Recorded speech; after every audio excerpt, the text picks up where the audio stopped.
Hello everyone, today you all are doing well and great. आप सब अपनी notes बना रहे होंगे, पढ़ाई कर रहे होंगे। हमने जितना अभी तक कवर किया है, होप्स हो कि आपने वो पढ़ लिया होगा।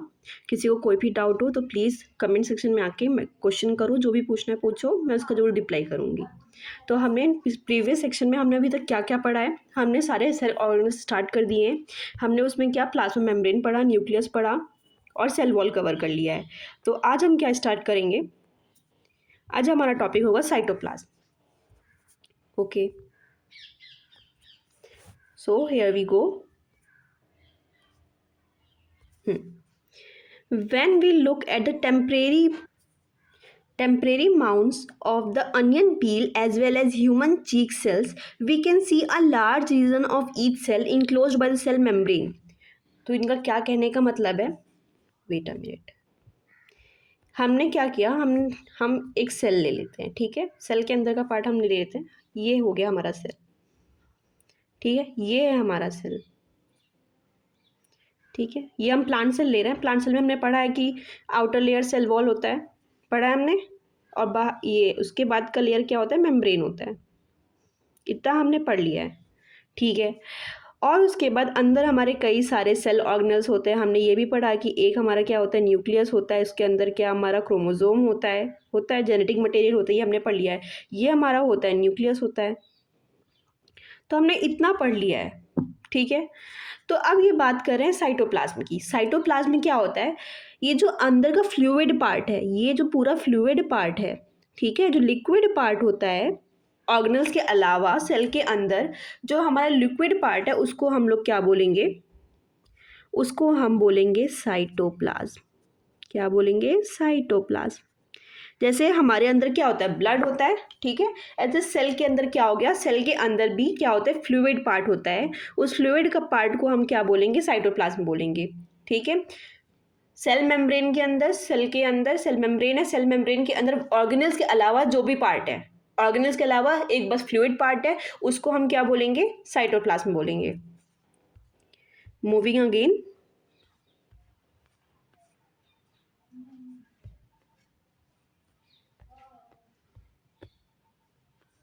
यस,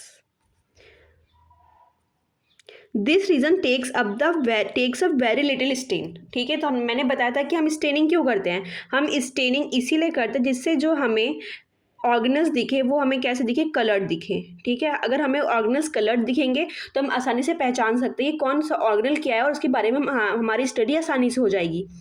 लेकिन इनका ये कहना है कि जो साइटोप्लाज्म वाला रीजन है, जो साइटोप्लाज्म वाला रीजन है, वो बहुत ही लाइट स्टेन होता है, वो बहुत ही लाइटली स्टेन होता है। लाइटली स्टेन का मतलब है कि वो बहुत ही कम स्टेन एब्जॉर्ब करता होगा, इसलिए।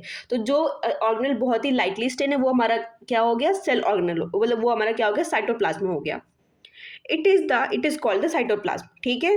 ये याद रखना, वो बहुत ही कम स्टेन एब्जॉर्ब करेगा, उसी रीजन को हम क्या बोलेंगे, साइटोप्लाज्म बोलेंगे।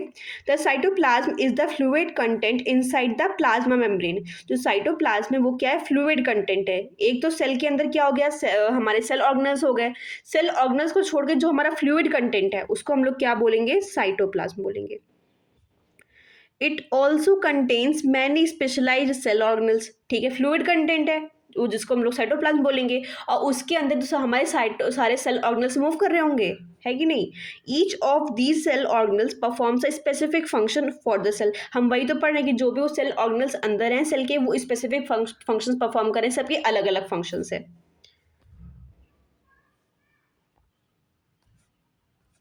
Cell organelles are enclosed by cell membranes, by membranes, not cell membranes, by only membranes. Cell membrane किसको हम बोलेंगे, प्लाज्मा मेम्ब्रेन को बोलेंगे। तो cell organelles are enclosed by membranes। जो भी हमने स्पेसिफिक सेल ऑर्गेनल्स के बारे में पढ़ा, चाहे वो हमारा न्यूक्लियस हो गया या हमारा क्या हो गया, हमने अभी तक क्या क्या पढ़ा, हमने सेल वॉल पढ़ा, सेल मेम्ब्रेन पढ़ा, और क्या हमने पढ़ा, न्यूक्लियस पढ़ा। ये जितने भी सेल ऑर्गेनल्स हैं, चाहे वो न्यूक्लियस हो गया, माइटोकॉन्ड्रिया हो गया, एंडोप्लाज्मिक रेटिकुलम हो गया, कुछ भी हो गया, सब के सब क्या होंगे, मेम्ब्रेन से बाउंड होंगे। मेम्ब्रेन से बाउंड मतलब कि उनके आउटर कवरिंग होगी, ठीक है। In prokaryotes beside the absence of defined nuclear region, हमने ये भी पढ़ा कि प्रोकैरियोट्स में क्या होता है, प्रोकैरियोट्स में हमारा न्यूक्लियर मेम्ब्रेन, प्रोकैरियोट्स में न्यूक्लियर मेम्ब्रेन क्या होता है, एब्सेंट होता है, उनमें न्यूक्लियर रीजन डिफाइन नहीं होता है। इसकी वजह से क्या, उनका जेनेटिक मटेरियल एक प्रॉपरली पुअरली पैक्ड होता है, ठीक है, और जबकि यूकेरियोट्स में प्रॉपरली डिफाइंड होता है। The membrane bound cell organelles are also absent. एक डिफरेंस तो ये था कि उसमें न्यूक्लियर मेम्ब्रेन एब्सेंट है। दूसरा डिफरेंस ये भी याद रखो, ऐसे देखो कई सारे डिफरेंस हमारे पता चल रहे हैं। पहला डिफरेंस क्या हो गया कि उसमें न्यूक्लियर मेम्ब्रेन एब्सेंट है। दूसरा डिफरेंस क्या हो गया कि उसमें जो सेल ऑर्गेनल्स प्रेजेंट है, चाहे वो माइटोकॉन्ड्रिया हो, एंडोप्लाज्मिक रेटिकुलम हो, न्यूक्लियस हो, कुछ भी हो, उन सब में मेम्ब्रेन्स जो आउटर कवरिंग है वो क्या है, एब्सेंट है। On the other hand the eukaryotic cells have nuclear membrane as well as membrane enclosed organelles. तो यूकेरियोटिक में जस्ट इसका उल्टा है, उसमें जो तुम्हारे ऑर्गेनल्स हैं, सेल ऑर्गेनल्स हैं, वो प्रॉपरली ऑर्गेनाइज्ड है, उनमें बाहर आउटर कवरिंग है, ठीक है। जैसे कि ये सेल हो गया हमारा, सेल के बाहर आउटर कवरिंग है। लाइक वाइज जो हमारे सेल ऑर्गेनल्स हैं उनके भी बाहर ऐसे आउटर कवरिंग है, जिनको हम लोग क्या बोलेंगे, मेम्ब्रेन्स। क्या बोलेंगे, membranes. The significance of membranes can be illustrated with the example of viruses. हम जो हमारे मेम्ब्रेन्स है उनका इंपॉर्टेंस हम कैसे समझेंगे, फॉर एग्जाम्पल हम वायरस का लेके देखते हैं। Virus lack any membranes and hence do not show characteristics of life until they enter the living body and use it cell machinery to multiply. इन्होंने क्या बोला, हमने एग्जाम्पल लिया इंपॉर्टेंस समझने के लिए मेम्ब्रेन का, कि मेम्ब्रेन का ऐसा क्या इंपॉर्टेंस है कि मेम्ब्रेन हमें हमारे पास होना ही चाहिए। नहीं है, कोई बात नहीं, होता है इंपॉर्टेंस। क्या इंपॉर्टेंस है, हम एक वायरस ले रहे हैं, ठीक है। वायरस के सेल के अंदर, ये वायरस का सेल हो गया, इसके अंदर जो तुम्हारे ऑर्गेनल्स हैं, ठीक है, वो क्या है, पुअरली पैक्ड हैं, उनमें ऐसे मेम्ब्रेन्स नहीं हैं, ठीक है। उनके जो भी अंदर के मटेरियल्स हैं वो बाहर आ रहे हैं। बाहर क्यों आ रहे हैं, वो ऐसे फैल जा रहे हैं, क्यों, क्योंकि उनके अंदर वो मेम्ब्रेन बाउंड है ही नहीं, वो मेम्ब्रेन्स हैं ही नहीं, वो मेम्ब्रेन्स है ही नहीं। तो जब मेम्ब्रेन्स नहीं है तो उनके जो मटेरियल्स अंदर के हैं वो बाहर आ रहे हैं। तो जब बाहर आ रहे हैं तो सब आपस में क्या हो जा रही है, मिक्सिंग हो जा रही है, पुअरली पैक्ड हो जा रहे हैं, ठीक है। तो इसकी वजह से वो क्या हो रहे हैं, वो इफिशिएंटली वर्क नहीं कर पा रहे हैं, वो इफिशिएंटली वर्क नहीं कर पा रहे हैं। अगर हम यही एग्जाम्पल यूकेरियोट्स के केस में लेते हैं, ठीक है, यूकेरियोट्स के केस में लें तो उसमें जो भी हमारे सेल ऑर्गेनल्स हैं, चाहे वो न्यूक्लियस हो, माइटोकॉन्ड्रिया हो, कुछ भी, सब के सब क्या है, मेम्ब्रेन बाउंड है, सब में क्या है, मेम्ब्रेन है। तो मेम्ब्रेन होने की वजह से क्या, ये जो जेनेटिक मटेरियल है या फिर उनके साथ जो भी मटेरियल है, जो भी केमिकल रिएक्शंस, वो प्रॉपरली ऑर्गेनाइज्ड हैं और वो बाहर की ओर नहीं आ रहे हैं, वो साइटोप्लाज्म में मिक्स नहीं हो रहे हैं, वो अपने एरिया में कन्फाइंड है, ठीक है। तो यही इसीलिए वो इफिशिएंटली वर्क कर रहे हैं। तो यही डिफरेंस है। तो इसीलिए जो वायरस है हमारा, वो जब किसी लिविंग सिस्टम में जाता है, जब कोई लिविंग सिस्टम में जाता है तभी वो इफिशिएंटली वर्क कर पाता है, क्योंकि वो उन्हीं की मैकेनिज्म यूज कर रहा होता है, क्योंकि खुद का तो वो उनका पुअरली ऑर्गेनाइज्ड है। ओके,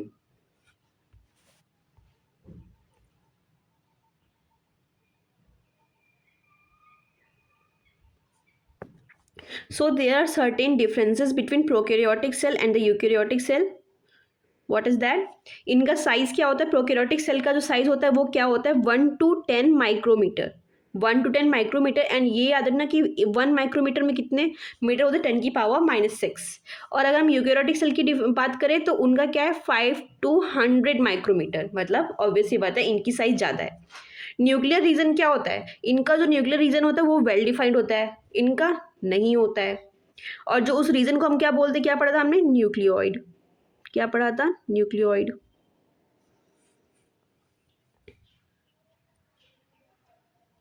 और इनके जो क्रोमोसोम होते हैं वो मोस्टली सिंगल होते हैं और ये मोर देन 1 क्रोमोसोम कंटेन करते हैं। फॉर एग्जांपल ह्यूमन से कितने क्रोमोसोम्स होते हैं, बताइए कितने क्रोमोसोम्स होते हैं। ये सब आप ढूंढ के लाएंगे और कमेंट सेक्शन में डालेंगे।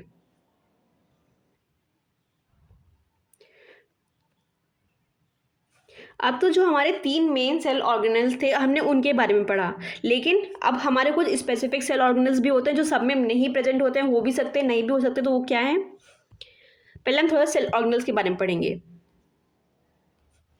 every cell has a membrane around it to keep its own content separate from the external environment। वही मैंने बताया कि हर सेल के पास अपना एक मेम्ब्रेन है, सेल ऑर्गेनल के पास अपना एक मेम्ब्रेन है, जिससे जो उसके कंटेंट्स हैं उसके अंदर वो बाहर ना निकल सके, मिक्सिंग अपना हो सके, जिससे वो इफिशिएंटली वर्क कर सकें। Large and complex cells including cells from multicellular organisms need a lot of chemical activities to support their complicated structure and function. ठीक है, लार्ज एंड कॉम्प्लेक्स सेल मतलब जो बड़े बड़े सेल्स हैं उनको क्या जरूरत होती है, उनको उनके केमिकल रिएक्शंस करने होते हैं, उनको अपने केमिकल रिएक्शंस आगे कैरी करने होते हैं। वो केमिकल रिएक्शन जैसे क्या, रिस्पायरेशन हो गया तुम्हारा, डाइजेशन हो गया, और भी कई सारी एरोबिक एक्टिविटीज़ हो गई तुम्हारी, एनर्जी फॉर्मेशन हो गया। वो सारी एक्टिविटीज़ के लिए तुम्हें जो ये लार्ज नंबर ऑफ सेल्स चाहिए होते हैं उनको कॉम्प्लेक्स होते हैं, तो उनके लिए सेल का इफिशिएंट वर्क करना बहुत ज़रूरी है। अगर सेल तुम्हारे इफिशिएंटली वर्क नहीं करेंगे तो काम बनेगा ही नहीं। तो इसीलिए जो सेल हैं, सेल हमेशा मेम्ब्रेन बाउंड होने चाहिए। मेम्ब्रेन बाउंड होंगे तो क्या होगा, मिक्सिंग नहीं होगी। ठीक है, मिक्सिंग नहीं होगी, ये आपस में ही अपना अपना काम अलग अलग करेंगे। वो लेबर डिवाइड रहेगा कि तुमको ये काम करना, तुमको ये काम करना। अगर वो ये मेम्ब्रेन होगा ही नहीं तो आपस में क्या हो जाएगा, ये बाहर निकल आएगा और सब में मिक्सिंग हो जाएगी, और उस मिक्सिंग की वजह से क्या होगा कि वो इफिशिएंटली वर्क नहीं कर पाएंगे। To keep these activities of different kinds separate from each other, these cells use membrane bound little structures। वही मैंने बोला कि इसलिए उनको membrane bound structures की ज़रूरत होती है, जिससे वो पार्टीशन कर सकें, ठीक है, सेपरेट रह सके एक दूसरे से, विद इन themselves, वही आपस में।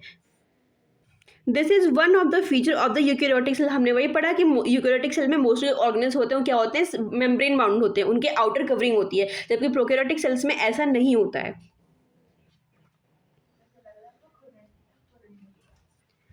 ठीक है, some of these organelles are visible only within electron microscope. इनकी साइज बहुत छोटी होती है, इसी वजह से हम मोस्टली क्या यूज़ करते हैं, इलेक्ट्रॉन माइक्रोस्कोप। अब आप ही देखो यूकैरियोटिक का तुम्हारा क्या साइज था, 5 to 100 माइक्रोमीटर, मतलब आप इसे अपनी नेकेड आई से नहीं देख पाओगे। तो हमें क्या चाहिए होता है, माइक्रोस्कोप चाहिए होता है। कौन सा, electron microscope.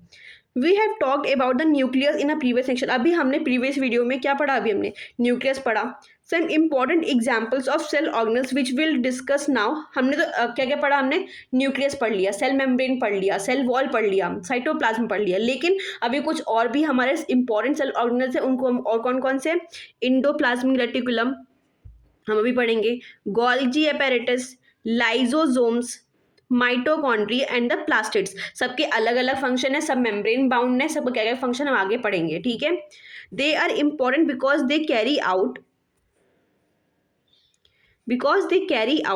Some very crucial functions in cells. ठीक है, ये जो भी सेल ऑर्गेनल्स है ये हमारे लिए बहुत इंपॉर्टेंट है। क्यों इंपॉर्टेंट है, जो तुम्हारा काम लाइजोसोम करेगा वो काम तुम्हारा माइटोकॉन्ड्रिया नहीं करेगा, जो तुम्हारा काम प्लास्टिड करेगा उसका काम तुम्हारा वो माइटोकॉन्ड्रिया नहीं कर पाएगा। तो मतलब सबका अपना अलग अलग काम है और सब बहुत इंपॉर्टेंट है हमारे सेल के लिए इफिशिएंटली वर्क करने के लिए।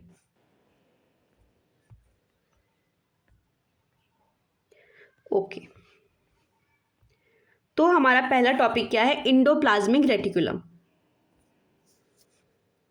तो क्या है endoplasmic reticulum? The endoplasmic reticulum is a large network of membrane bound tubes and sheets. तो इंडोप्लाज्मिक रेटिकुलम एक, चलो पहले मैं इसका स्ट्रक्चर दिखाती हूँ। तो ये है हमारा इंडोप्लाज्मिक रेटिकुलम। ये हमारे क्या है, फ्लैटेंड सैक्स हैं। ऐसी ये लेयर सैक्स मतलब वेसिकल्स, ऐसे फ्लैटेंड वेसिकल्स होती हैं।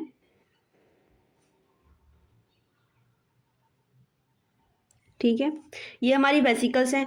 अगर यहाँ पे राइबोसोम्स अटैच कर दें, ठीक है, यहाँ पे हम राइबोसोम्स अटैच कर दें, यहाँ पे अटैच कर दें, तब ये क्या हो जाएगा हमारा, ये रफली लगेगा, थोड़ा रफ रफ लगेगा। क्यों? क्योंकि इसमें ऐसे राइबोसोम्स अटैच है। तो इनको हम क्या बोलेंगे, रफ इंडोप्लाज्मिक रेटिकुलम। क्या बोलेंगे, रफ इंडोप्लाज्मिक रेटिकुलम बोलेंगे। अगर ये राइबोसोम्स अटैच नहीं है, अगर ये राइबोसोम्स यहाँ पे अटैच नहीं है तो इनको हम क्या बोलेंगे, स्मूथ इंडोप्लाज्मिक रेटिकुलम। ठीक है, याद रखोगे, अगर राइबोसोम्स अटैच है तो उनको हम क्या बोलेंगे, रफ इंडोप्लाज्मिक रेटिकुलम। क्यों? क्योंकि अगर हम माइक्रोस्कोप से देखेंगे थोड़े से हमें रफ रफ दिखेंगे, और अगर वहाँ पे हमारे राइबोसोम्स अटैच नहीं है तो क्या होगा, वो स्मूथ इंडोप्लाज्मिक रेटिकुलम हो गया। राइबोसोम्स क्या होते हैं, राइबोसोम होते हैं हमारे प्रोटीन सिंथेसिस के लिए हमें हेल्प करते हैं। इनके अंदर क्या होता है, प्रोटीन की सिंथेसिस होती है। So the endoplasmic reticulum is a large network of membrane bound tubes and sheets. वही मैंने बताया कि मेम्ब्रेन बाउंड ऐसे ट्यूब्स होते हैं, ठीक है, ऐसे स्ट्रक्चर होता है। ये सैक्स हो गए हमारे, ठीक है। It looks like long tubes, ये लॉन्ग ट्यूब्स की तरह लगते हैं, और राउंड और ओब्लॉन्ग बैग्स, वेसिकल्स, ठीक है। जो बैग्स हमें दिख रहे हैं ये क्या हो गए हमारे, वेसिकल्स बोल लो या फिर सैक्स बोल लो, ठीक है। The endoplasmic membrane is similar in structure to the plasma membrane. जो हमारा इंडोप्लाज्मिक रेटिकुलम का मेम्ब्रेन है वो एज सिमिलर है एज जो हमारा प्लाज्मा मेम्ब्रेन। जैसे बाहर की कवरिंग थी वैसे इंडोप्लाज्मिक रेटिकुलम की भी बाहर की कवरिंग होती है, nothing else. There are two types of endoplasmic reticulum. मैंने अभी बताया कि दो टाइप के होते हैं, रफ और स्मूथ। रफ में क्या होता है, उसमें राइबोसोम्स अटैच होंगे, और स्मूथ में क्या होगा, उसमें राइबोसोम्स अटैच नहीं होंगे, ठीक है।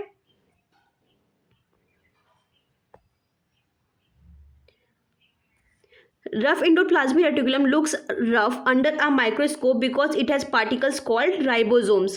RER में क्या है, राइबोसोम्स अटैच होते हैं, वो रफ दिखते हैं इसलिए हम उनको रफ बोलते हैं, ठीक है। The ribosomes which are present in all active form are the sites of protein manufacture. Ribosomes क्या होते हैं, जो हर एक्टिव सेल्स में, जो भी तुम सेल्स पाओगे जो एक्टिव होंगे, जैसे वायरस का सेल एक्टिव नहीं होता, जो सेल्स एक्टिव हैं उनके में तुम राइबोसोम्स हमेशा पाओगे। क्यों, हमें हमेशा प्रोटीन की जरूरत होती है, तो प्रोटीन की सिंथेसिस कौन करता है, राइबोसोम करता है, ठीक है। याद रखना, कोई तुमसे पूछे कि what is the site of protein synthesis, तो कौन होगा, राइबोसोम। तो manufactured proteins are then sent to various places in the cell depending on need, ठीक है। अब देखो इंडोप्लाज्मिक रेटिकुलम में, एक मिनट, इंडोप्लाज्मिक रेटिकुलम में स्पेसिफिकली कौन सा, आरईआर में क्या है, राइबोसोम्स अटैच्ड है, ठीक है। राइबोसोम्स अटैच्ड है तो इससे क्या होगी, हमारी प्रोटीन सिंथेसिस होगी। और प्रोटीन हमें पता है कि हमें बाकी एक्टिविटीज़ के लिए प्रोटीन की जरूरत बहुत पड़ती है, और फिर यही प्रोटीन कहाँ होगा, जो हमारे बाकी सेल ऑर्गेनल्स हैं उनके पास जाएगा, ठीक है। सिंथेसिस होने के बाद कहाँ जाएगा, जो भी हमें नीड होगी, जहाँ भी हमें प्रोटीन की नीड होगी उन ऑर्गेनल्स में ये ट्रांसपोर्ट हो जाएगा। हमने ये तो पढ़ लिया कि आरईआर का यूज़ कहाँ करते हैं हम लोग, प्रोटीन सिंथेसिस में, उसमें राइबोसोम्स अटैच होते हैं, लेकिन एसईआर का यूज़ कहाँ होता है, उसका भी कोई ना कोई यूज होगा। The SER helps in the manufacture of fat molecules और लिपिड्स और important for sale function. SER क्या फंक्शन है, याद रखना, ये फैट मॉलिक्यूल्स के सिंथेसिस के लिए, लिपिड्स के सिंथेसिस के लिए बहुत इंपॉर्टेंट होता है। Some of these proteins and lipids helps in building of the cell membrane. जो ये यहाँ पे इंडोप्लाज्मिक रेटिकुलम में जो प्रोटीन बन रहा है, मतलब RER से प्रोटीन बन रहा है और तुम्हारा SER से क्या बन रहा है, लिपिड्स बन रहे हैं। तो ये सब क्या होते हैं, ये प्रोटीन्स और लिपिड्स क्या होते हैं, सेल मेम्ब्रेन के फॉर्मेशन के लिए बहुत इंपॉर्टेंट है। क्यों, अभी हमने पहले पढ़ा है, पिछले टॉपिक में हमने यही पढ़ा है कि जो सेल मेम्ब्रेन है वो किससे बना होता है, सेल मेम्ब्रेन हमारा किससे बना होता है, सेल मेम्ब्रेन हमारा लिपिड्स और प्रोटीन से ही तो बना होता है, स्पेसिफिकली किससे, लिपिड्स और प्रोटीन से हमारा सेल मेम्ब्रेन बनता है। और वो लिपिड्स और प्रोटीन कहाँ से आते हैं, जो हम RER और SER में बनाते हैं, वही प्रोटीन्स हमारे सेल मेम्ब्रेन के फॉर्मेशन के लिए हेल्प करते हैं। This process is known as membrane biogenesis. इसी प्रोसेस को हम लोग क्या बोलते हैं, मेम्ब्रेन बायोजेनेसिस। मेम्ब्रेन बायोजेनेसिस का क्या मतलब है, मेम्ब्रेन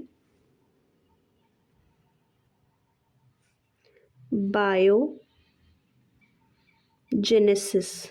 बायोजेनेसिस का मतलब क्या है, कोई बायोमॉलिक्यूल है उसकी जेनेसिस का मतलब क्या है, फॉर्मेशन, क्या है, फॉर्मेशन। और बायो मतलब कोई बायोमॉलिक्यूल है, ठीक है। तो मेम्ब्रेन बायोजेनेसिस का मतलब मेम्ब्रेन एक बायोमॉलिक्यूल ही तो है, एक बायोलॉजिकल सब्सटेंस है। तो क्या है, मेम्ब्रेन बायोजेनेसिस का मतलब मेम्ब्रेन का फॉर्मेशन कैसे हो रहा है, मेम्ब्रेन का फॉर्मेशन कैसे हो रहा है, जो तुम्हारा RER में प्लस SER से हमारी जो लिपिड्स बन रही हैं प्लस प्रोटीन बन रहे हैं,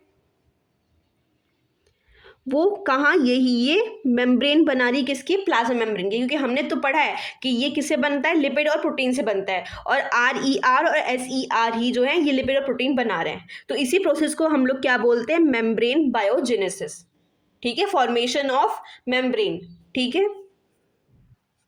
सम other proteins and lipids functions and enzymes and hormones. एक तो ये फंक्शन हो गया कि वो मेम्ब्रेन के फॉर्मेशन में हेल्प कर रही है, दूसरा फंक्शन क्या हो गया, वो एंजाइम की तरह फंक्शन करते हैं या हॉर्मोन्स की तरह फंक्शन करते हैं। अब एंजाइम्स और हॉर्मोन्स क्या होते हैं, एंजाइम क्या होती हैं, कुछ बायोलॉजिकल एलिमेंट्स होती हैं जो हमारे कोई भी एक्टिविटी हो रही है हमारी बॉडी में उसको बढ़ा देती हैं, उसको इंक्रीज कर देती हैं, उसके रेट को इंक्रीज कर देती हैं, तो इसलिए हमें एंजाइम की जरूरत बहुत ज़्यादा है। हॉर्मोन्स क्या होते हैं, हॉर्मोन्स भी क्या होते हैं, हॉर्मोन्स हमारे ग्रोथ के लिए, हमारे डेवलपमेंट के लिए बहुत इंपॉर्टेंट होते हैं।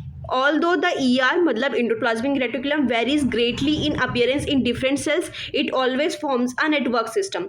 ER का जो शेप है, साइज है, वो वेरी करता है सेल टू सेल, लेकिन इसका बेसिक स्ट्रक्चर मैंने भी क्या बना के दिखाया था, वही सेम चीज स्ट्रक्चर होगा। एक बार मैं फिर से बना के दिखा रही हूँ। ये तुम्हारा मान लो तुमने ट्यूब मैंने अभी बताया कि ट्यूबुलर लाइक स्ट्रक्चर होगा ऐसे कुछ इस तरीके से, ठीक है। यहाँ पे इनके राइबोसोम्स आरआर के केस में अटैच होंगे, एसआर के केस में नहीं होंगे, और ये नेटवर्क की तरह, ये नेटवर्क की तरह एक्ट करता है, नेटवर्क ऑफ सिस्टम्स की तरह दिखता है, ठीक है। ये हमारा मेम्ब्रेन है, ये हमारा सेल है, ठीक है। इसको हम अभी जब सारे सेल ऑर्गेनल्स कंप्लीट कर लेंगे उसके बाद अब इसको हम पढ़ेंगे, इससे हमें ज़्यादा समझ में आए कौन क्या है, ठीक है। Thus, one function of ER is to serve as channels for the transport of materials, specifically proteins, between various regions of the cytoplasm or between the cytoplasm and the nucleus. तो ER का तो अब हमने बहुत सारा function पढ़ लिया कि लिपिड फॉर्मेशन के लिए, प्रोटीन फॉर्मेशन के लिए और फैट्स के लिए, इन सब के लिए यूज़ होता है, मेम्ब्रेन के लिए मेम्ब्रेन फॉर्मेशन के लिए यूज़ होता है। लेकिन इसका एक फंक्शन और क्या है, एक तो ये क्या है, ट्यूबुलर स्ट्रक्चर प्रोवाइड करता है। ट्यूबलेस स्ट्रक्चर प्रोवाइड करने की वजह से क्या, ये किस में यूज़ करते हैं हम लोग, ट्रांसपोर्टेशन के लिए यूज़ करते हैं। किसके लिए, ट्रांसपोर्टेशन के लिए। जो हमारा प्रोटीन बन गया है, जो हमारा प्रोटीन बना हुआ है उसके ट्रांसपोर्ट के लिए, अब बन गया तो कहीं ना कहीं जाएगा, दूसरे सेल्स में जाएगा जहाँ भी इसकी नीड होगी। तो ईआर किस तरह एक्ट करता है, ट्रांसपोर्ट की तरह। The ER also function as a cytoplasmic framework providing अ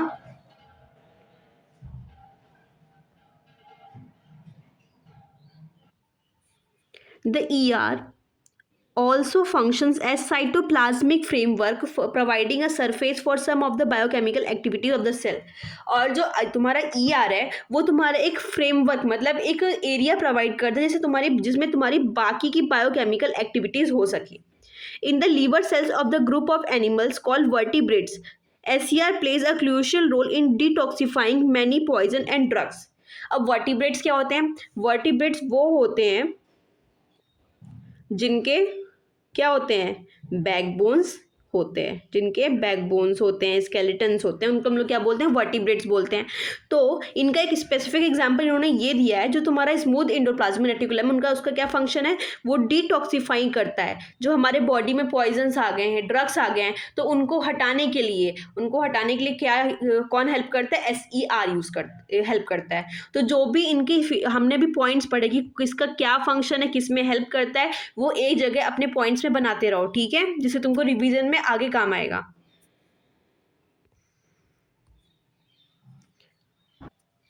अब हम आते हैं Golgi apparatus, which is also known as Golgi body. The Golgi apparatus the first described by Camillo Golgi. तो ये याद रखना कि इनको सबसे पहले किसने किया था, कैमिलो गोल्गी ने इसको सबसे पहले बताया था, इसके बारे में डिस्क्राइब किया था। Consist of a system of membrane bound vesicle. जैसे हमने एंडोप्लाज्मिक रेटिकुलम में पढ़ा कि मेम्ब्रेन बाउंड वेसिकल्स है, वेसिकल्स मतलब सैक, जैसे हमने ट्यूब्स पढ़े थे, वही सेम स्ट्रक्चर गोल्जी बॉडी का भी है। फ्लैटेंड सैक्स होते हैं, फ्लैटेंड सैक, जैसे हमने अभी किसमें एंडोप्लाज्मिक रेटिकुलम में पढ़ा कि उनके भी फ्लैटेंड सैक्स होते हैं, वैसे सेम इनका भी ऐसा ही कुछ स्ट्रक्चर होता है, ठीक है। इनका भी ऐसे ही फ्लैटेंड सैक्स होते हैं, सैक्स मतलब वेसिकल्स, ठीक, tube like structures, arranged approximately parallel to each other, जैसे आपस में पैरेलली ज्वाइंट हैं, जिनको हम लोग क्या बोलेंगे, सिस्टन्स। जो स्टैक्स हैं, जो वेसिकल्स हैं, उनको हम लोग क्या बोलेंगे, सिस्टन्स। ये बहुत ही ऐसे फिलअप्स बनेंगे तुम्हारे। सिस्टन्स क्या होते हैं, जो फ्लैटेंड सैक्स होते हैं गोल्जी बॉडी में, उनको हम लोग क्या बोलते हैं, cisterns. These membrane often have connections These membrane often have connections with the membranes of ER and therefore constitute another portion of complex cellular membrane system. Okay, तो उनका क्या कहना है, जो तुम्हारी गोल्जी apparatus है, गोल्जी बॉडी है, वो किससे कनेक्टेड होती है, ईआर से। और ट्रांसपोर्ट फिर जो तुम्हारा प्रोटीन इससे बना है, जो तुम्हारा प्रोटीन बना है वो फिर ट्रांसपोर्ट कहाँ से होता है, फिर गोल्जी बॉडी में जाता है। ईआर से प्रोटीन बना, प्रोटीन से तुम्हारा कहाँ चला गया, गोल्जी बॉडी में चला गया। तो मतलब ये नेटवर्क प्रोवाइड करता है ट्रांसपोर्टेशन में, ये एक नेटवर्क प्रोवाइड करता है जिससे ट्रांसपोर्टेशन में हेल्प होती है। The material synthesise near ER is packaged and dispatch to various targets inside and outside the cell through the Golgi apparatus। वही मैंने बोला कि ईआर में तुम्हारी प्रोटीन बनी, कोई भी मटेरियल बना, वो ट्रांसफर कहाँ हो जाएगा, डिफरेंट सेल्स में, किसके थ्रू, गोल्जी बॉडी के थ्रू। तुम्हारा ट्रांसफर कहाँ, प्रोटीन बना, कहाँ ट्रांसफर हो गया, गोल्जी बॉडी में। और फिर गोल्जी बॉडी में क्या हो गया, तुम्हारी पैकेजिंग हो गई। क्या होगी, क्या कहना है इनको, ईआर है तुम्हारा, ईआर से तुम्हारा प्रोटीन बना, ठीक है, प्रोटीन से तुम्हारा ट्रांसपोर्टेशन हो गया, ठीक है, प्रोटीन से ट्रांसपोर्ट हो गया, ये तुम्हारा किस में आया, गोल्जी बॉडीज में आ गया। यहाँ पे तुम्हारी उसी प्रोटीन की, ठीक है, इसी प्रोटीन की क्या हो गई, पैकेजिंग। और पैकेजिंग से क्या हो गया, ये डिफरेंट सेल ऑर्गेनल्स में ट्रांसफर हो गया। ठीक है, ईआर से प्रोटीन बना, प्रोटीन से ट्रांसपोर्ट हो गया, ट्रांसपोर्ट से किधर आया, गोल्जी बॉडी में, गोल्जी बॉडी में पैकेजिंग हुई, और पैकेजिंग से किधर हो गया, सेल ऑर्गेनल्स में हो गया। ठीक है, the material synthesized near the ER is packaged and dispatched to various targets inside and outside the cell through the Golgi apparatus। ठीक है, पैकेजिंग होती है गोल्जी बॉडी में, फिर वहां से ट्रांसफर हो जाता है। Its function include the storage, modification and packaging of products inside the vesicle. इनका क्या फंक्शन, स्टोर करना, जो हमें प्रोटीन या फिर जो भी प्रोडक्ट हमें ईआर से मिले हुए हैं वो स्टोर करना, फिर उनको मॉडिफाई करना, अगर कुछ जरूरत है उनमें मॉडिफिकेशन की जरूरत, उनमें कुछ चेंजेस की जरूरत है तो क्या करते हैं, मॉडिफाई भी करते हैं, और पैकेज करते हैं। जैसे हम कोई सामान लेते हैं शॉपिंग मॉल से, उनको पैकेजिंग होती है, वैसे सेम इसकी पैकेजिंग होगी, और वो प्रोडक्ट्स फिर जहाँ भी जाना होगा वहाँ पे वो ट्रांसफर कर दिए जाएंगे। ये सब कहाँ हो रहा है, वेसिकल्स में। वेसिकल्स मतलब क्या, सिस्टम्स में। In some cases, complex sugars are made from simple sugars in the Golgi apparatus। ठीक है, एक minute. In some cases, complex sugars may be made from simple sugars in the Golgi apparatus। मतलब इनका क्या है, complex sugars तुम्हारे जो होंगे वो सिंपल शुगर से बनेंगे, और सिंपल शुगर तुम्हारे कहाँ से आएंगे, हमने अभी पढ़ा कि फैट्स कहाँ बन रहे हैं, वो कहाँ बन रहे हैं, इंडोप्लाज्मिक रेटिकुलम से। तो वहाँ से जो फैट्स हैं, शुगर है, वो ट्रांसफर हो रहे हैं तुम्हारी गोल्जी बॉडी में, वो सिंपल शुगर्स हैं। लेकिन जो सिंपल शुगर्स हैं किस में ट्रांसफॉर्म हो जाएंगे, कॉम्प्लेक्स शुगर्स में। किसके थ्रू, मॉडिफिकेशन। हमने पढ़ा कि गोल्जी बॉडी में मॉडिफिकेशन हो रहे हैं, तो तुम्हारे सिंपल शुगर्स किस में कन्वर्ट हो जा रहे हैं, वो तुम्हारे कन्वर्ट हो जा रहे हैं कॉम्प्लेक्स शुगर्स में। कॉम्प्लेक्स शुगर्स में the Golgi apparatus is also involve in the formation of lysosomes. तो गोल्जी बॉडी का एक फंक्शन सिर्फ पैकेजिंग, मॉडिफिकेशन, स्टोरेज ही नहीं है, एक फंक्शन और है कि लाइसोसोम के फॉर्मेशन में भी बहुत बड़ा रोल प्ले करती है। ठीक है, अब लाइसोसोम्स क्या होते हैं वो हमारा नेक्स्ट टॉपिक है। सबसे पहले हम क्या पढ़ लें, जो कैमिलो गोल्गी थे वो कौन थे, इन्होंने क्या गोल्जी apparatus के बारे में बताया था। Camillo Golgi was born at Cortino near Brescia in 1843. He studied medicine at the University of Pavia. After graduating, normal सी बात है कि उन्होंने क्या किया, ब्रेसिका बॉर्न हुए ब्रेसिका में 1843 में। ही स्टडीड कहाँ से, यूनिवर्सिटी ऑफ पाविया से। After graduating in 1865 he continue to work in the Pavia at the hospital of saint Matteo. ठीक है, उन्होंने यहाँ पे काम किया। At the time most of this investigations were concern with the nervous system. मतलब ये किस पे काम कर रहे थे, नर्वस सिस्टम, मतलब हमारे ब्रेन पे। इन 1872 he accepted the post of chief medical officer at the hospital for the chronically sick at Abitigereso. He first started his investigations into the nervous system in a little kitchen of this hospital। उन्होंने सबसे पहले किस पे start किया, हमको पता है कि उन्होंने नर्वस सिस्टम पे स्टार्ट पढ़ रहे थे, तो उन्होंने किस पे स्टार्ट किया, नर्वस सिस्टम पे स्टार्ट किया, which he had converted into a laboratory. However the work of great importance which Golgi carried out was revolutionary method of staining individual nerve and cell structure. उनका सबसे बड़ा काम क्या था कि उन्होंने स्टेनिंग मेथड बताया था कि हम कैसे नर्व और उसके सेल स्ट्रक्चर को कैसे स्टेन कर सकें। Also this method uses a weak, नहीं यहाँ से, हाँ, this method is refer to as the black reaction. उनके उस मैथड को हमने क्या बोला, black reaction. This method uses a weak solution of silver nitrate and is particularly valuable in tracing the process and most delicate ramifications और modifications of sales. ठीक है, All through his life, he continued to work on these lines, modifying and improving the technique. Golgi received his highest honors and awards in recognition of his work. He shared the Nobel Prize in 1906 in Santiago, Ramani Castle for their work on the structure of nervous system. Basic सी चीज़ें हैं, इसमें बस इनके बारे में बताया गया था, कुछ नहीं समझ में आएगा पूछ लेना. Now lysosomes which is most important. इनको हम लोग और क्या बोलते हैं? इनको हम लोग और सुसाइड बैग्स भी बोलते हैं.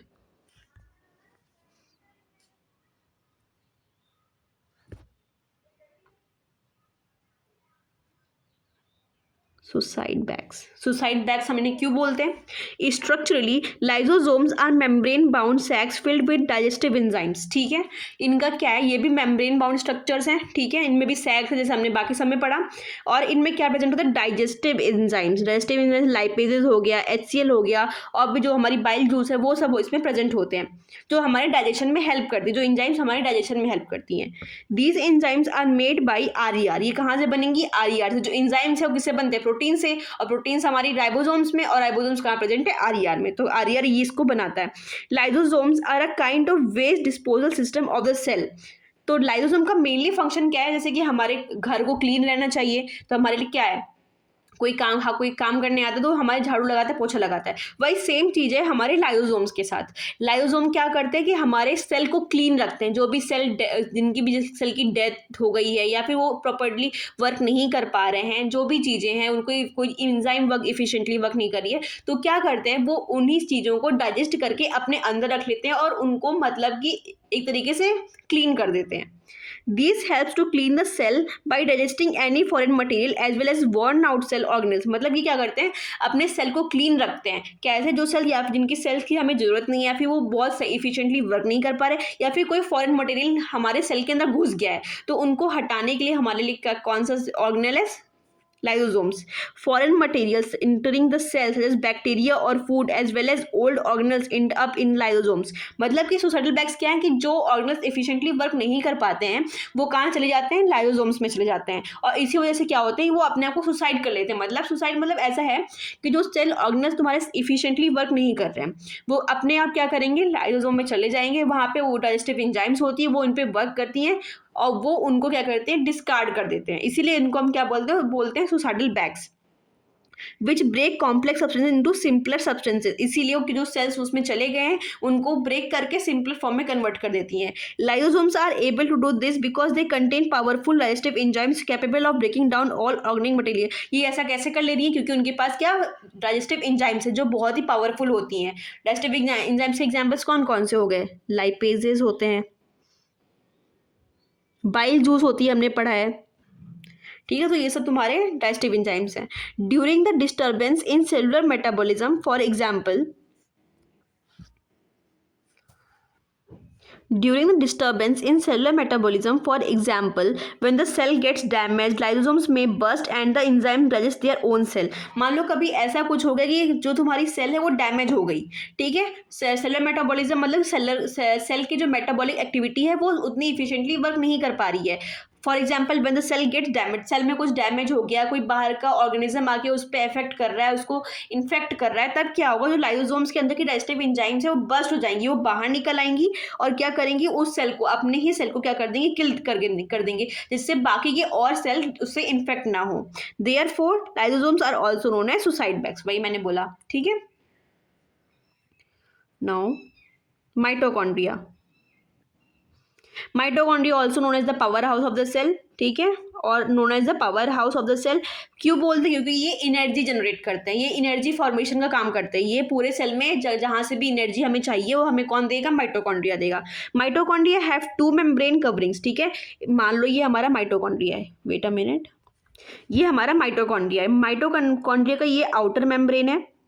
ठीक है, जैसे बाकी मेम्ब्रेन्स हैं सिंपल वैसे है. और जो अंदर का मेम्ब्रेन है, ठीक है, इसमें तुम्हारे थोड़े ट्यूब्स बने हुए हैं. क्या बने हुए हैं? ट्यूब्स बने हुए हैं. ठीक है, इधर तुम्हारा ये मैट्रिक्स हो गया. इतना नहीं पढ़ना, पर ये याद रखना कि ये डबल मेम्ब्रेन होता है. एक आउटर मेम्ब्रेन है, एक इनर मेम्ब्रेन है. इनर मेम्ब्रेन में क्या हमारे ट्यूब्स बने हुए हैं. तो mitochondria are known as the power house of the cell, हमने पढ़ा कि एनर्जी फॉर्मेशन करता है। Mitochondria have two membranes coverings, two membranes होते हैं, मैंने बताया भी। The outer membrane is porous while the inner membrane is deeply folded, जो आउटर मेम्ब्रेन है वो पोरस है, मतलब उसमें पोर्स हैं, ठीक है। पोर्स क्यों है? जिससे जो तुम्हारी एनर्जी बनी, जो भी तुम्हारे मटेरियल्स वो अंदर और बाहर आ जा सके जहां भी नीड है। और जो इनर मेम्ब्रेन है वो कैसा है? ऐसे फोल्डेड है, ठीक है।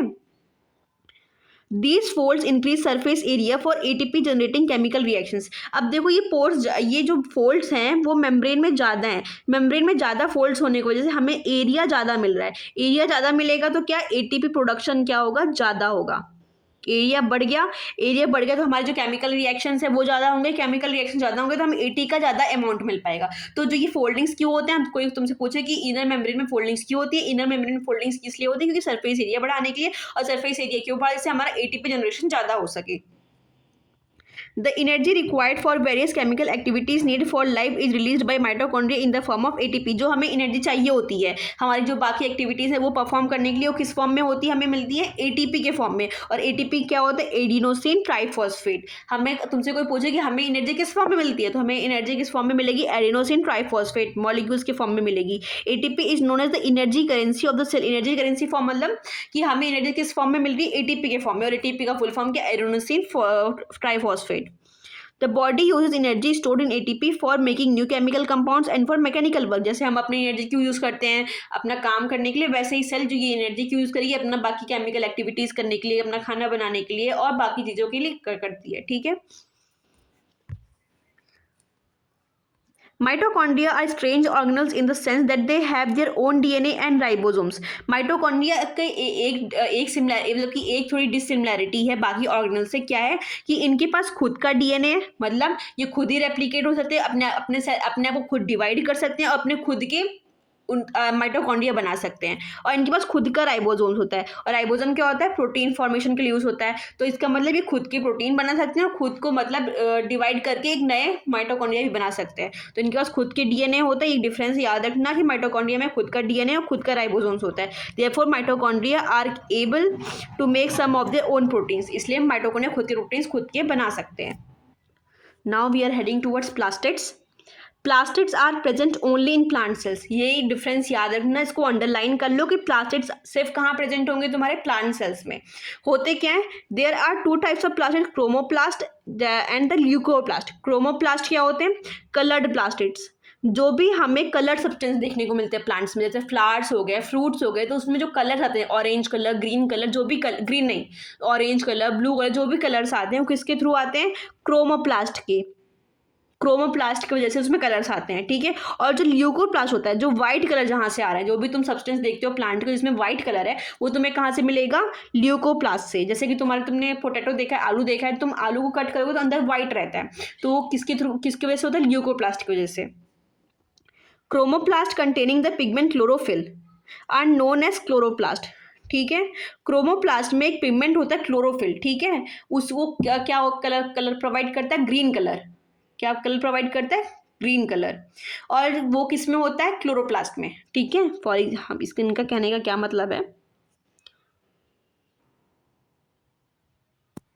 ठीक है। तो ये जो क्रोमोप्लास्ट है, क्रोमोप्लास्ट एक जो कलर्ड मटेरियल प्रोवाइड करेगा, जो कलर सब्सटेंसेस प्रोवाइड करेगा। जो भी तुम अपने प्लांट में, फ्लावर्स में जो भी कलर्ड सब्सटेंस देख रहे हो, फ्रूट्स हो गए, फ्लावर्स हो गए, तो किसकी वजह से होंगे? क्रोमोप्लास्ट की वजह से। क्रोमोप्लास्ट में एक पार्ट होता है क्लोरोप्लास्ट, जो स्पेसिफिकली सिर्फ ग्रीन कलर के लिए रिस्पॉन्सिबल होता है। और वो ग्रीन कलर कहाँ से आएगा? क्लोरोफिल से। क्लोरोफिल क्यों इंपॉर्टेंट होता है? क्लोरोफिल इसलिए हमारे लिए इंपॉर्टेंट होता है क्योंकि वो प्लांट्स को खाना बनाने में हेल्प करता है। क्यों? कौन से प्रोसेस में? फोटोसिंथेसिस में। तो इसलिए क्लोरोफिल हमारे लिए बहुत इंपॉर्टेंट है, ठीक है। और ये कहाँ प्रेजेंट होता है? क्लोरोप्लास्ट में। और ये कहाँ प्रेजेंट होगा? क्रोमोप्लास्ट में। और एक और हमारा प्लास्टिड कौन सा है? ल्यूकोप्लास्ट। ल्यूकोप्लास्ट मतलब जो हमें व्हाइट कलर प्रोवाइड कर रहा है, जैसे कि हमारा आलू हो गया, आलू के अंदर जब कट करोगे तो उसमें व्हाइट कलर तुम्हें मिलेगा, तो किसकी वजह से होता है? ल्यूकोप्लास्ट की वजह से। Chloroplast are important for photosynthesis. वही मैंने बताया कि क्लोरोप्लास्ट क्यों इंपॉर्टेंट होगी, उसमें क्लोरोफिल होगा। क्लोरोफिल हमारे लिए किस लिए इंपॉर्टेंट है? फोटोसिंथेसिस के लिए। Chloroplast also contain various yellow और orange pigments in addition to chlorophyll. उनके पास और कुछ कलर्स होते हैं, येलो हो गया और ऑरेंज हो गया। Leucoplast are primarily organelles in which material starch, oils and proteins granules are stored. मतलब ल्यूकोप्लास्ट में क्या क्या स्टोर होगा? स्टार्च होगा, ऑयल्स होगा, प्रोटीन होगा। हमारे आलू में भी तो स्टार्च और कार्ब्स मिलते हैं ना, The internal organization of the chloroplast consists of numerous membrane layers embedded in a material called stroma. चलिए हम उसका स्ट्रक्चर देख लेते हैं। जैसे ये हमारा हो गया क्लोरोप्लास्ट, ठीक है। ये डबल मेम्ब्रेन स्ट्रक्चर है। इसके अंदर ऐसे लेयर्ड स्ट्रक्चर्स होते हैं, ऐसे लेयर्ड स्ट्रक्चर्स होते हैं, ठीक है। और इनको हम लोग क्या बोलते हैं? स्ट्रोमा। क्या बोलते हैं? स्ट्रोमा। और इसी के अंदर तुम्हारे क्लोरोफिल स्टोर होते हैं। और एक सिंगल सैक को हम क्या बोलेंगे? थाइलाकॉइड। इतना जानने की जरूरत नहीं है, बस स्ट्रोमा याद रखना। स्ट्रोमा क्या होता है? जो ये लेयर्स हैं, ठीक है, लेयर्स ऑफ सैक्स, इनको हम लोग क्या बोलेंगे? Stroma.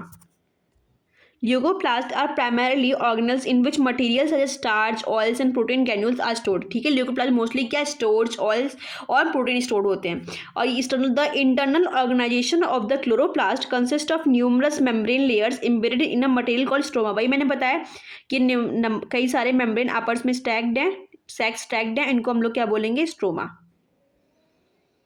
These are similar to mitochondrion external structure. बाहर से किसकी तरह दिखेंगे? माइटोकॉन्ड्रिया की तरह, मैंने अभी बना के दिखाया था। Like the mitochondria, plastids also have their own DNA and ribosomes.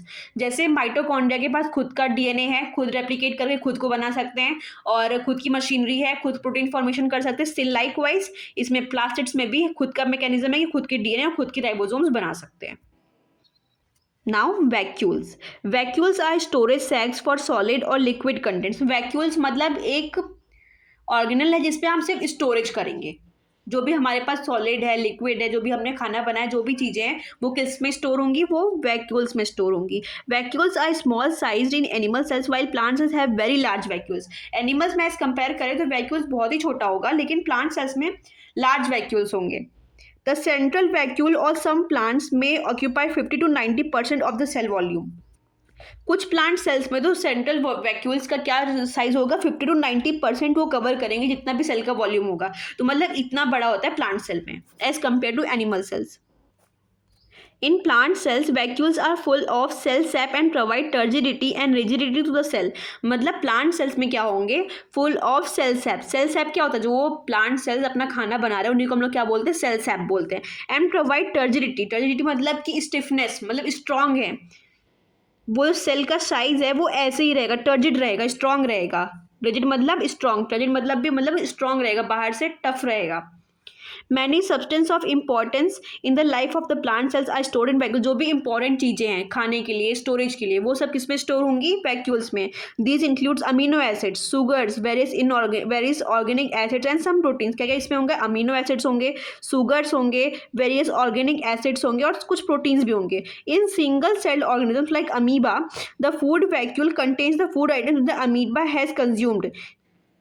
कुछ अदर केसेस में से और कुछ ऑर्गेनिज्म जैसे अमीबा में, तो फूड जो वैक्यूल है वो क्या कंटेन करेगा? जो अमीबा ने खाना खा लिया है, ठीक है, जो अमीबा ने वो फूड को यूज़ कर लिया है, वो फूड किस में कहाँ स्टोर होगा?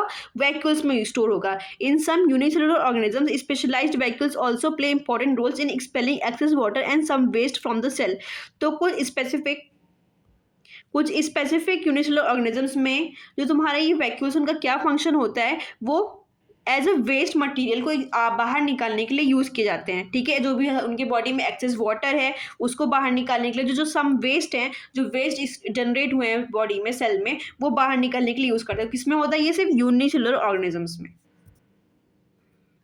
देयर आर सर्टेन क्वेश्चंस हैं, ठीक है, जिनके बारे में हम पहले पढ़ चुके हैं, तो उन्हीं से रिलेटेड क्वेश्चन हमसे पूछा गया। Can you name the two organelles we have that contain their own genetic material. हमने भी पढ़ा माइटोकॉन्ड्रिया और क्लोरोप्लास्ट या फिर प्लास्टिड्स।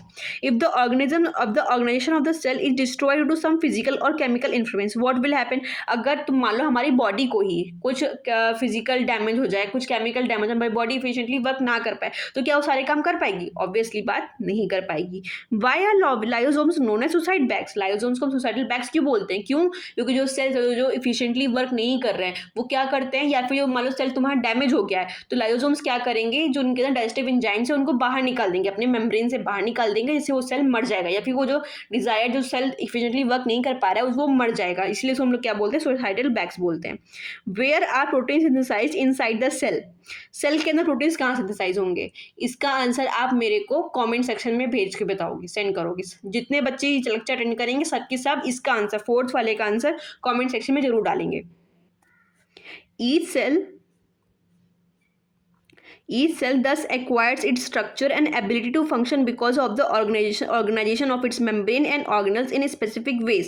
तो मतलब जो हर सेल है वो अपना स्ट्रक्चर और फंक्शन कैसे परफॉर्म कर रहा है, जो डिफरेंट ऑर्गेनल्स हैं बॉडी में उनके थ्रू उनके सबके अलग अलग फंक्शंस हैं, तो वो सब उससे परफॉर्म करके ही कर रहा है। ठीक है, सबके हर ऑर्गेनल के अपना अलग अलग फंक्शन है और सबके सब मेम्ब्रेन बाउंड है, मतलब कोई किसी के काम में वो नहीं कर रहा है कि नहीं मैं ये काम करूंगा वो कर, सबका अपना अपना लेबर डिवाइड है। हर सेल ऑर्गेनल का अपना लेबर डिवाइड, सबका अपना अपना वर्क इफिशिएंटली हो रहा है। क्यों? क्योंकि सबकी मेम्ब्रेन अलग है, कोई मिक्सिंग नहीं हो रही है।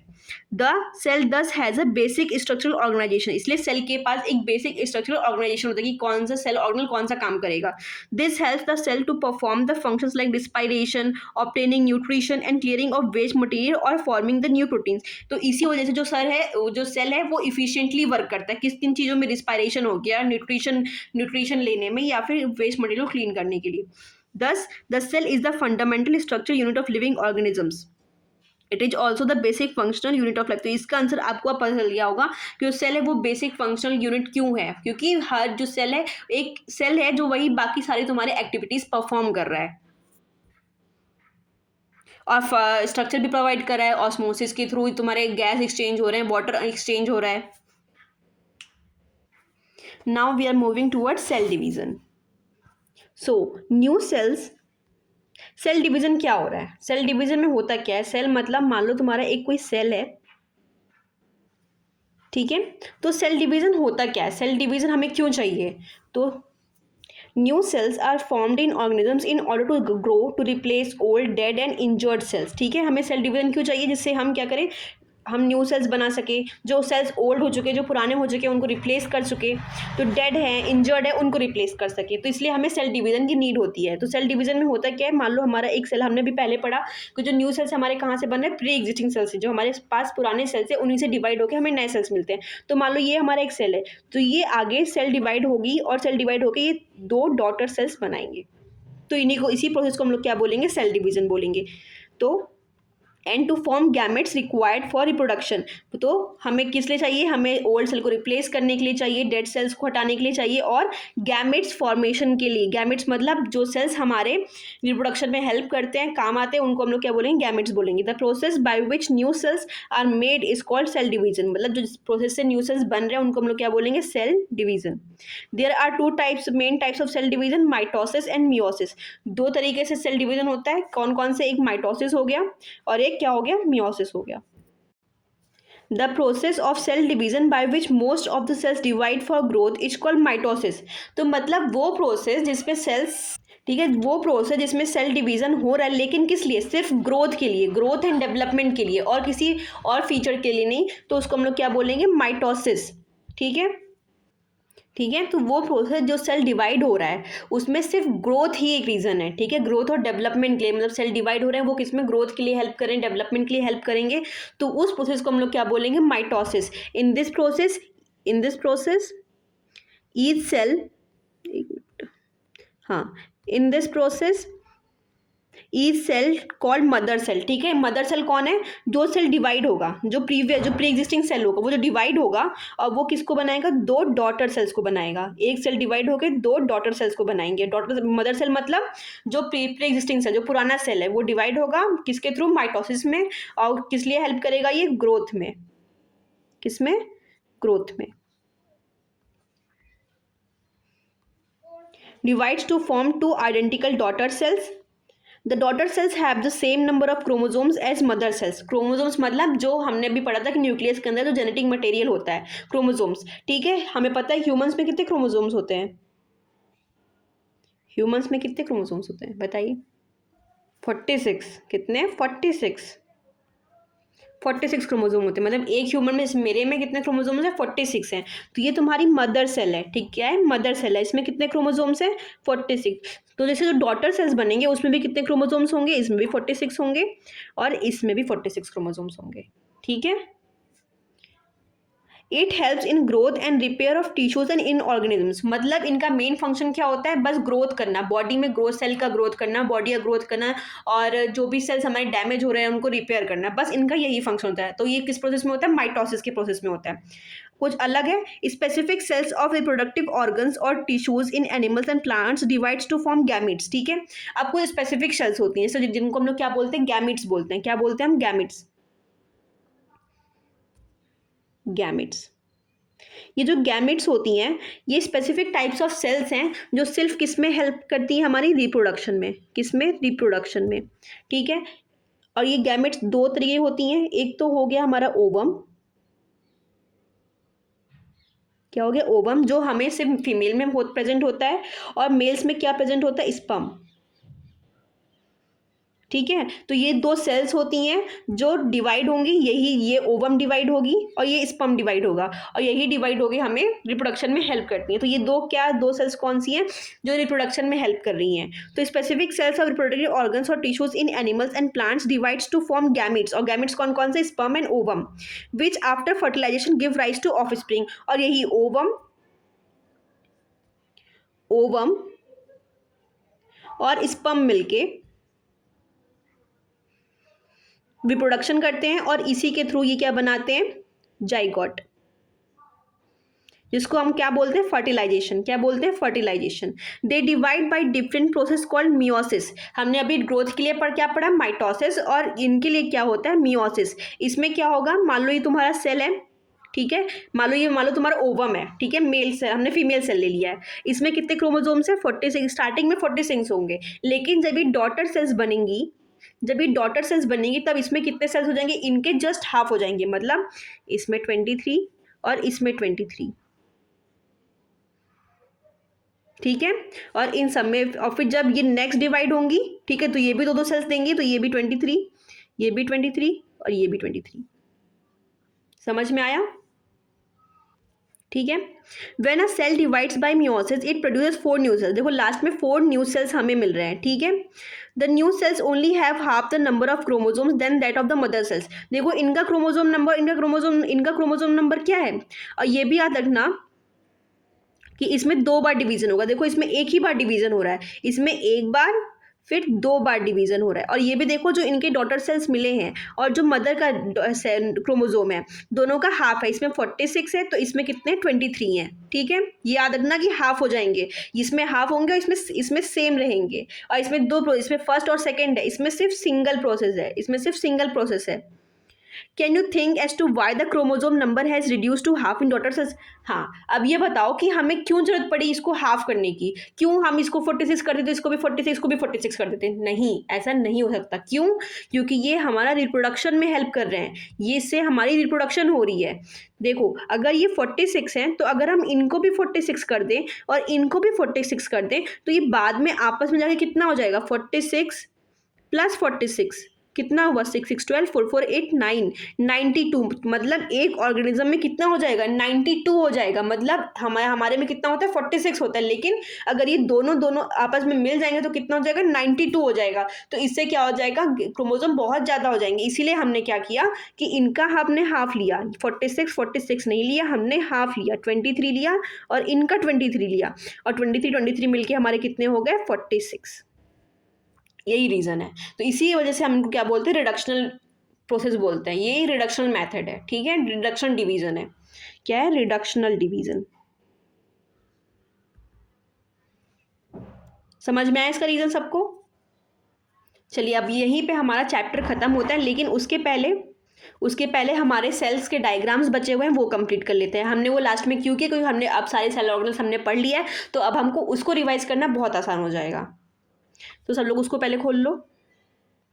हाँ, तो ये याद रखना कि एनिमल सेल और प्लांट सेल में बहुत ही डिफरेंस है, ठीक है। एनिमल सेल में सेल वॉल प्रेजेंट नहीं होता है, जबकि प्लांट सेल में क्या प्रेजेंट होता है, सेल वॉल प्रेजेंट होता है। इसी में देखो, इसमें कहीं भी सेल वॉल लिखा है, नहीं लिखा है, इसमें सेल वॉल प्रेजेंट नहीं होता है। इसमें क्या क्या प्रेजेंट होगा, सबसे पहले तो हमारा सेल मेम्ब्रेन आ गया, प्लाज्मा मेम्ब्रेन आ गया, ठीक है। उसके बाद हमारा क्या है, सेंट्रियोल है। सेंट्रियोल मतलब क्या है, ये हमारे सेंट्रियोल मतलब हमारे रिप्रोडक्शन में हेल्प करता है। जो हमारे क्रोमोसोम्स हैं, जो हमारे यहाँ पे क्रोमोसोम्स थे, ये डिवाइड होंगे कहाँ से? सेंट्रियोल से डिवाइड होंगे। मतलब ये यहाँ से डिवाइड होते, सेंट्रियोल यहाँ से अटैच हो जाता है और यहाँ से इसी क्रोमोसोम को 2 पार्ट्स में डिवाइड कर देता है। तो बस याद है ना कि सेंट्रियोल हमारा किस में काम आता है? रिप्रोडक्शन में, स्पिंडल फाइबर फॉर्मेशन में। किसमें? स्पिंडल फाइबर फॉर्मेशन में। लिख लो कहीं पे, centriole is used for spindle fibre formation in reproduction. Lysosomes क्या है? सुसाइडल बैग्स हमने पढ़ा। राइबोसोम्स क्या है? प्रोटीन फॉर्मेशन के लिए यूज करते हैं। माइटोकॉन्ड्रिया क्या है? Power house cell ATP formation के लिए यूज करता है। खुद का डीएनए होता है, खुद का प्रोटीन होता है। रफ एंडोप्लाज्मिक रेटिकुलम मतलब कि इसमें राइबोसोम्स होते हैं जो प्रोटीन फॉर्मेशन करते हैं। साइटोप्लाज्म क्या है? फ्लूइड पार्ट है, ठीक है। न्यूक्लियस क्या है? जो ओवरऑल एक्टिविटीज़ को परफॉर्म करता है, सारे जो सेल में क्या क्या एक्टिविटी हो रहा है सबको देखता है। इसके अंदर जेनेटिक मटेरियल हमारा स्टोर होता है किस फॉर्म में? क्रोमोसोम के फॉर्म में। कब? जब डिवाइड हो रहा है। अगर नॉन डिवाइडिंग है तो किस फॉर्म में प्रेजेंट होगा? क्रोमेटिन फाइबर्स के फॉर्म में। न्यूक्लियर एनवेलप है, मतलब ये बाहर का जो ये एनवेलप टाइप स्ट्रक्चर बना हुआ है, इसको हम लोग क्या बोलते हैं? न्यूक्लियर एनवेलप बोलते हैं। स्मूथ एंडोप्लाज्मिक रेटिकुलम क्या होता है? जिसमें तुम्हारे राइबोसोम्स अटैच नहीं है, ट्यूबलेस स्ट्रक्चर होता है। गोल्जी अपैरेटस किस लिए यूज करते हैं? पैकेजिंग के लिए, मॉडिफिकेशंस के लिए। मतलब जो प्रोटीन तुम्हारा एंडोप्लाज्मिक रेटिकुलम से बन के गया है वो इसको पैक करता है और कई सारे ऑर्गेनल्स को ट्रांसपोर्ट करता है, ठीक है। ये हो गया हमारे एनिमल सेल की बात। डिफरेंस क्या है कि इसमें देखो सेल वॉल प्रेजेंट नहीं है और वैक्यूल्स हमें उतने ज़्यादा प्रोपोर्शन में नहीं दिख रहा है। इसमें कहीं तुम्हें वैक्यूल्स दिख रहा है, क्यों? क्योंकि प्लांट सेल में वैक्यूल्स की कंसंट्रेशन ज़्यादा होती है, हाई अमाउंट प्रेजेंट होता है। क्यों? क्योंकि उसमें हमें सेल सैप को स्टोर करना होता है, लेकिन एज कम्पेयर टू एनिमल्स हमें सेल सैप की जरूरत होती नहीं है, इसलिए हम उसको स्टोर नहीं करते, तो हमें वैक्यूल्स उतने बड़े अमाउंट में नहीं चाहिए होता है। अब हम प्लांट सेल की बात करें तो प्लांट सेल में देखो सेल वॉल प्रेजेंट होगा। यहाँ पे देखो, यहाँ पे सेल वॉल प्रेजेंट है। सेल वॉल किससे बना होगा? सेलुलोज से बना होगा। क्यों? स्ट्रेंथ प्रोवाइड करता है, रिजिडिटी प्रोवाइड करता है, सेल का स्ट्रक्चर बनाने में हेल्प करता है, स्ट्रक्चर बना रहता है, रिजिडिटी प्रोवाइड करता है, ठीक है। माइटोकॉन्ड्रिया भाई सेम चीज, power house of the cell. Ribosomes में same structure, same function. Chloroplast क्या है? क्लोरोफिल कंटेन करता है, और क्लोरोफिल क्यों यूज होता है हमारा? फोटोसिंथेसिस में, ठीक है। तो क्लोरोप्लास्ट का क्या फंक्शन है? वो फोटोसिंथेसिस में हमें हेल्प करता है, और क्यों? अपना खाना बनाने में, ठीक है। साइटोप्लाज्म वही सेम चीज एनिमल सेल में जो होता है, फ्लूइड पार्ट हो गया। स्मूथ एसईआर जो हो गया, उसमें राइबोसोम्स अटैच नहीं है, इसलिए वो क्या है? वो एसईआर है, स्मूथ है। अगर हम माइक्रोस्कोप से चेक करेंगे तो वो हमें उसमें कोई ग्रेन्यूल्स नहीं मिलेंगे, राइबोसोम्स नहीं मिलेंगे, इसलिए हम उनको एसईआर बोलते हैं। इसलिए हम ये किस लिए हेल्प करता है? हमारा फैट्स फॉर्मेशन में, फैट्स के स्टोरेज में, ट्रांसपोर्टेशन में, लिपिड्स के स्टोरेज में, फॉर्मेशन में। लाइसोसोम्स क्या होते हैं? सुसाइडल बैग्स हो गए। रफ एंडोप्लाज्मिक रेटिकुलम का भी सेम फंक्शन है एज कम्पेयर टू एसईआर, लेकिन आर्यर क्या बनाते हैं? प्रोटीन्स का फॉर्मेशन करते हैं। किसका फॉर्मेशन करते हैं? प्रोटीन्स का फॉर्मेशन करते हैं, और यही प्रोटीन्स आगे किसका फॉर्मेशन करेंगे? तुम्हारी सेल मेम्ब्रेन का। ये रफ इनको इसलिए बोलते हैं क्योंकि इनमें राइबोसोम्स अटैच्ड है। अब आते हैं हम क्लोरोप्लास्ट की बात करते हैं। वही क्लोरोप्लास्ट मतलब जो क्लोरोफिल कंटेन करता है। प्लास्टिड्स होते हैं, इसमें मेम्ब्रेन्स होती हैं, ट्यूब्यूल स्ट्रक्चर होता है जिसमें क्लोरोफिल कंटेन करते हैं ये। न्यूक्लियस वही जो ओवरऑल एक्टिविटी परफॉर्म करता है, देखता है, चेक करता है कि सेल ऑर्गेनल्स क्या क्या काम कर रहे हैं, ओवरऑल फंक्शन जो कर रहा है वो न्यूक्लियस कर रहा है। न्यूक्लियस के अंदर हमारा जेनेटिक मटेरियल होता है, किस फॉर्म में? डीएनए के फॉर्म में, और क्रोमोसोम्स के फॉर्म में। क्रोमोसोम होते हैं न्यूक्लियस के अंदर, क्रोमोसोम के अंदर क्या होंगे? हमारे डीएनए होंगे। डीएनए मतलब डीऑक्सीराइबोन्यूक्लिक एसिड, ठीक है। जब तुम्हारा डिवीजन हो रहा होगा तो क्रोमोसोम के फॉर्म में होंगे, जब डिवीजन नहीं हो रहा होगा तो किसके फॉर्म में होंगे? क्रोमेटिन फाइबर्स के फॉर्म में होंगे। उसके बाद ये हमारे गोल्जी बॉडीज है, मतलब वही ट्यूबलेस स्ट्रक्चर्स इनके भी हैं, ये ट्रांसपोर्टेशन के लिए हेल्प करते हैं। जो प्रोटीन तुम्हारा आरईआर से बन के आ रहा है, लिपिड्स बन के आ रहे हैं, वो ट्रांसपोर्ट मॉडिफाई करते हैं और फिर पैकेज करके ट्रांसपोर्ट करते हैं जहां भी सेल ऑर्गेनल्स में उनकी डिजायर होती है। फिर ये हमारा न्यूक्लियर एनवेलप हो गया। प्लाज्मा मेम्ब्रेन मतलब एक्सचेंज ऑफ आयंस, गैसेस, एक आउटर कवरिंग होती है सेल वॉल के बाद जो एक्सचेंज ऑफ गैसेस, वाटर और जो भी आयंस है उनको करती है। याद रखना, जो तुम्हारा सेल मेम्ब्रेन है या प्लाज्मा मेम्ब्रेन है, एक ही को बोलते हैं, और ये सिलेक्टिवली परमिएबल होते हैं, सबको अलाउ नहीं करते उस मेम्ब्रेन को क्रॉस करने के लिए, ठीक है।